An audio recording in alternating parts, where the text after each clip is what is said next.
436 погибших, тысячи раненых. Трагический итог массовых беспорядков на юге Кыргызстана. Чтобы разобраться в том, что же произошло в июне прошлого года и кто главные виновники трагедии, специально созданной для этого национальной комиссии понадобилось почти полгода. Результаты оказались во многом неожиданны. О том, что ситуация на юге страны накаляется и может вылиться в беспорядки, власти страны знали задолго до. Об этом их не раз информировали спецслужбы. А вот почему Временное правительство никак не отреагировало на предупреждение, пока никому не ясно. Временное правительство провозгласив себя и взяв на себя ответственность, оно отвечало в первую очередь за сохранение безопасности граждан.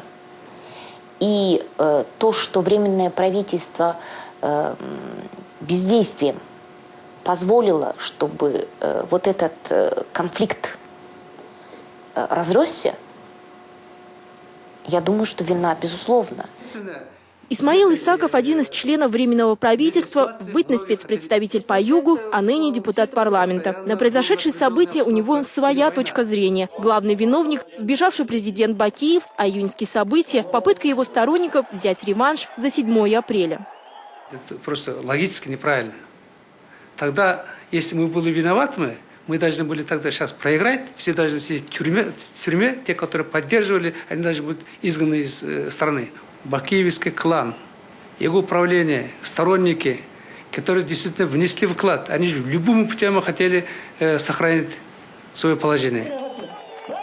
Впрочем, вина прежнего руководства республики – это, пожалуй, один из немногих фактов, который ни у кого не вызывает сомнений. Равно как и то, что июньские события – это прежде всего борьба за власть. А в ней, как известно, все средства хороши. Даже оказание помощи террористическим организациям для дестабилизации ситуации в стране. В начале мая 2010 года на территории Бадахшана, Афганистан, в городе Бахарак на совещании эмиссаров и полевых командиров движения «Талибан» ИДУ-ОТО, объединенная таджикская оппозиция, при личном участии Мулло Абдулло и 2 представителей семьи Бакиевых, достигнута договоренность об оказании помощи силам ИДУ в дестабилизации ситуации в Кыргызстане. Что происходило летом прошлого года на юге республики, Ибрагим Джон знает не понаслышке. Микрорайон Черемушки в Аше был одним из мест военных действий. Перестрелки здесь были слышны и 11 и 12 июня. Многие дома сожжены, десятки жителей погибли. Чиновники попросту делят власть, а страдают, как обычно, простые люди. От истины версия недалека. Многие склонны считать, что июньский конфликт носил скорее политический характер. Хотя в заключении комиссии четко значится – на юге произошел крупный межнациональный конфликт. А толчком к нему стали политические амбиции некоторых лидеров узбекской диаспоры. В частности, небезызвестного Кадырджана Батырова, который, как отмечается, решил стать самопровозглашенным лидером юга. Это событие началось благодаря этой экстремистской деятельности не узбекского народа, не кыргызского, а конкретных лиц. Я имею в виду Кадырджана Батырова, Абдурасулова, Салахиддинова и Карамат Абдуллаева. Вот они впервые организовали так массовые сборища, митинги, что вызвало ответную реакцию. Видите, именно они как бы были идейными вдохновителями этих событий.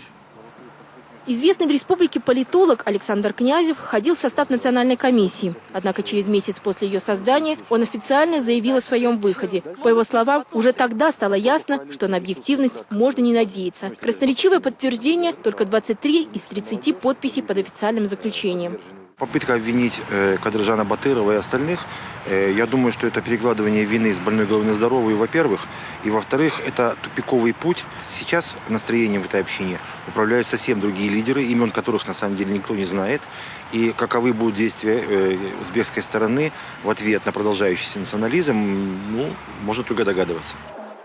Опасения вызывают не столько лидеры узбекской диаспоры, сколько деятельность экстремистски настроенных организаций. По некоторым данным, сейчас они укрепляют свои позиции в южных регионах страны. Есть мнение, что весной этого года возможны новые попытки дестабилизировать ситуацию в стране.